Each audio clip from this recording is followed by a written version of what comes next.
Hi, my name is Steve, and this is the 2018 Jayco Redhawk 25R. So let's explain and go over everything that you're going to need to know in order to have a fun and pleasant camping experience. First of all, we need to know the length. 28 feet is the length of the RV. Its width is 8 feet. I've read that apparently the highway lane width is 12 feet, so you should have plenty of room. The height is 11.5 feet. The dry weight of the vehicle is 14,500 pounds. The towing capacity is 7,500 pounds.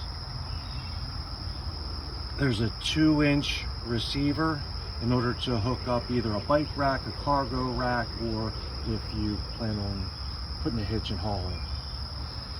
So let's start from the front. Go over all the tanks and the compartments. First of all, the compartment that's closest to the door is your propane. You want to make sure your propane has propane in the tank.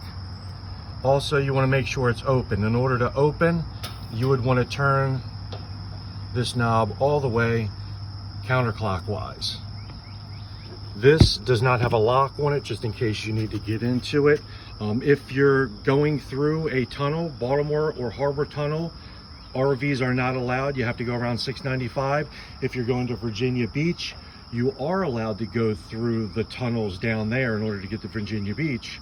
However, you need to pull over, or they might pull you aside and make sure your propane is off before you can go through the tunnel. The next compartment is a compartment where I have lights stored and extension cords. There's some outlets in there. Also, if you have a TV that you want to hook up outside, there's also a cable outlet. Okay, next. This has tools. I have dogs, so I have like dog leads. Also have the wheel chocks that I'll go over when I go through how to set up the RV once you get to the camp. But you want to put those under the wheels in order to make sure the RV goes nowhere. The next compartment, hold on, is the outdoor kitchen. There's a little clip up there where you're going to be able to clip the door. I have all the pots and pans in here at this point. There's a small refrigerator. I have a skillet. I said pots and pans I leave in here because there's limited space. Also, there's a sink, which is usable. You have an outlet. Also have a light that will come on if I had the power on. In order to set the grill up,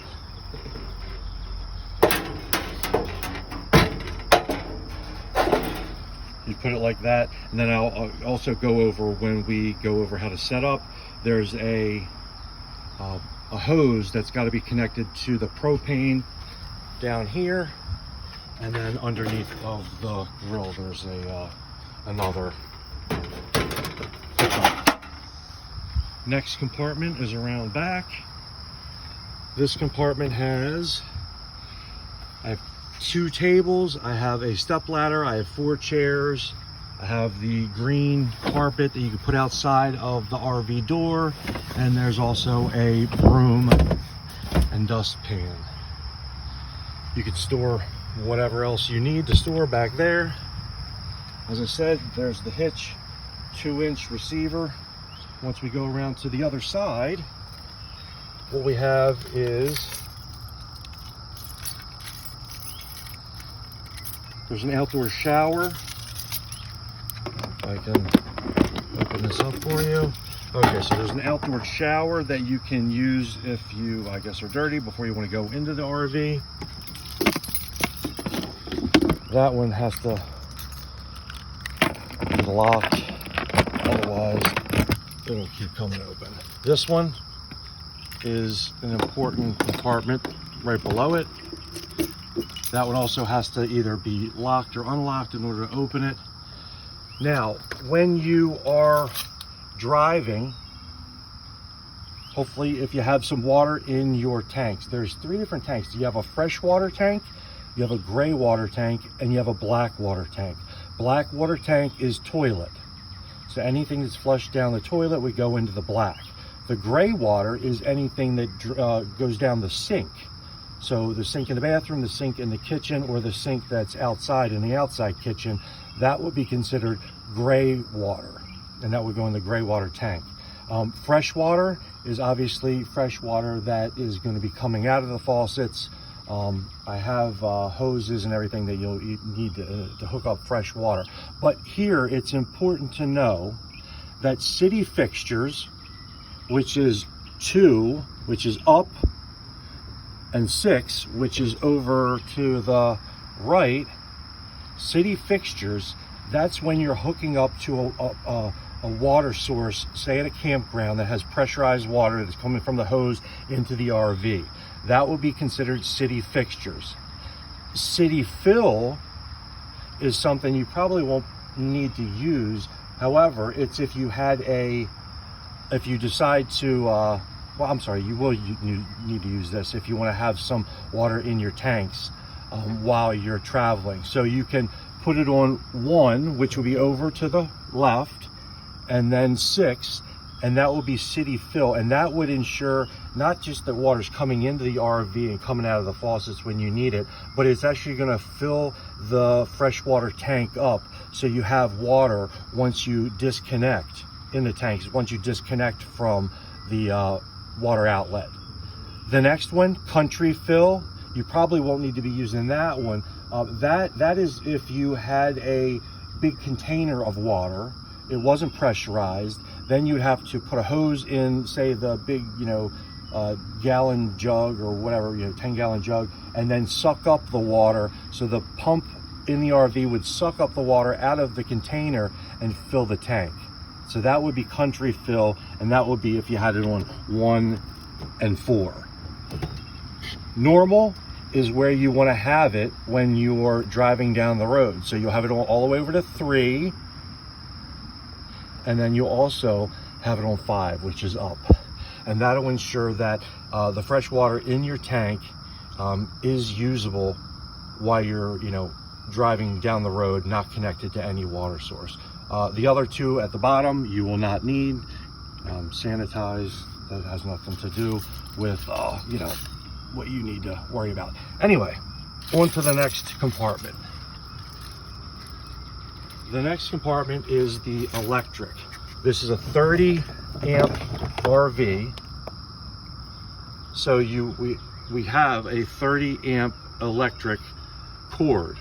However, and you should always try to have an RV campsite that has a 30 amp outlet. However, if you don't, there are, hold on, we do have extensions in order to hook up to 50, and then also just to a regular, if you only have say you're hooking up to a outlet at a house. So we have extensions, adapters, in order to change if you don't have the 30-watt outlet. There's also a cable outlet here, and I also include in the next compartment a 20-foot cable wire that you can hook up to cable if the campsite has cable. There is another power receptacle. Let's go back here. Gas is on the driver's side. When you hook up your water, make sure it's in the correct outlet. This is only for black water tank clean out. The top one, the city water connection, is the one where you will be hooking your hose in order to have water to the RV. Okay. Next, we have the generator. The generator it can be turned on from out here, but normally it's turned on from inside, and the RV is powered by the generator as well as battery. So when you're driving down the road or you're not connected to electric, you would want to use the generator. The generator powers the more, I guess, powerful appliances like the TV, the air conditioner, the microwave, and all the outlets in the RV. So if you're driving down the road, in order to have the air conditioner on or the heater on, if it's cold, or the TV, or use the microwave, or use any of the outlets, you're going to have the generator on.